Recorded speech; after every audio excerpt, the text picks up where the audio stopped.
സ്വന്തം മൈതാനത്ത് നിറഞ്ഞു തുളുമ്പിയ ഗ്യാലറിക്ക് മുന്നിൽ അവരുടെ പ്രതീക്ഷകൾ താലോലിക്കാതെ RCB മുട്ടുമടക്കും. എന്നാൽ എതിരാളികളുടെ തട്ടകത്തിൽ കണ്ണും മനസ്സും നിറച്ചവർ സംഹാരത്തിന്റെ മൂർദ്ധഭാവത്തെ അന്വർത്ഥമാക്കും.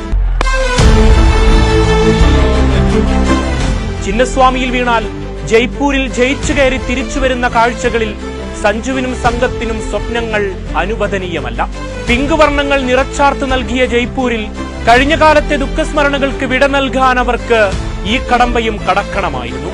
ചരിത്രം ആവർത്തിക്കുമെന്ന കാലത്തിന് വിരാമമിട്ട് ബംഗളൂരുവിന്റെ വിജയഭാവത്തിന് സമാനതകളില്ലല്ലോ. രാജസ്ഥാന് തിരിച്ചുവരാൻ സ്വന്തം കാണികൾക്ക് മുന്നിൽ RCBയെ തകർക്കണമായിരുന്നു. സഞ്ജുവിലേറി അങ്ങനെയൊരു നിമിഷങ്ങൾക്കായി കാത്തിരുന്നത് തന്നെയാണ്. പക്ഷേ കാത്തുവെച്ചതത്രയും RCB തീർത്ത സുന്ദര സായാഹ്നമാണ്. ശ്രദ്ധയോടെ തുടങ്ങിയെങ്കിലും അധിക ദൂരം സഞ്ചരിക്കാതെ സഞ്ജു വീണു. എന്നാൽ ഒരറ്റത്ത് ജയ്സ്വാൾ നിറഞ്ഞാടി നേടിയത് 75 റൺസുകളാണ്. പക്ഷേ കാര്യമായ റൺ റേറ്റ് ഉയർത്താതെ രാജസ്ഥാന്റെ മുന്നേറ്റം വിരസത തളം കിട്ടി നിന്നു.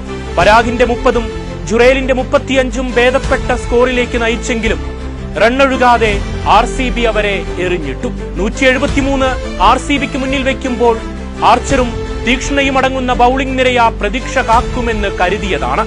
എന്നാൽ സാൾട്ടും കോഹ്ലിയും ചേർന്ന ജയ്പൂരിലെ പൂരം കണ്ടുമടങ്ങേണ്ടി വന്നു രാജസ്ഥാന്. കോഹ്ലി ഒരറ്റത്ത് നിലയുറപ്പിക്കുന്നു, സാൾട്ട് തല്ലി തകർക്കുന്നു. ഈ കോംബോ തകർക്കാൻ രാജസ്ഥാൻ ബൌളർമാർ വിയർത്തതാണ്. 33-ൽ 65 അടിച്ചുകൂട്ടി പിങ്ക് സിറ്റിയിൽ പീസാൾട്ട് എന്ന ഇംഗ്ലീഷ് കരുത്തന്റെ വല്ലാത്തൊരു തുടക്കം. രാജസ്ഥാന്റെ മുഖഭാവങ്ങളിൽ പരാജയം അപ്പോഴേ ഉറപ്പിച്ചതാണ്. കോഹ്ലി സ്റ്റൈൽ ക്ലാസിക് വിരുന്നിൽ പരാജയം അത് സമ്പൂർണം. കോഹ്ലിയുടെ 62ഉം പടിക്കലിന്റെ 40ഉം വിജയത്തിലേക്ക് അവർ നടന്നു കയറി. വിക്കറ്റൊന്നു നഷ്ടത്തിൽ RCBയുടെ വിജയകാഹളത്തിന് ജയ്പൂരിലെ സായാഹ്നം മൂകതയിൽ സാക്ഷിയായി. കോഹ്ലിയുടെ ജേഴ്സിയിൽ ഒരു 18 കാണാം. വർഷം 18ൽ ഇത്തവണ ചിലത് കണക്കുകൂട്ടിയുള്ള വരവാണ്. മോഹക്കപ്പിലെ ദൂരം കുറച്ച് കോഹ്ലിപ്പട മുന്നോട്ട് തന്നെ. അടങ്ങാത്ത സ്വപ്നങ്ങളിലേക്ക് പതറാതെ പൊരുതുന്നവർ ലക്ഷ്യസ്ഥാനം തൊടാതെ കാലമൊരിക്കലും കടന്നുപോയിട്ടില്ല.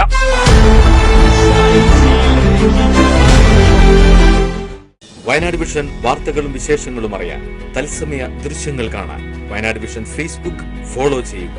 Wayanad vision YouTube channel subscribe ചെയ്യുക.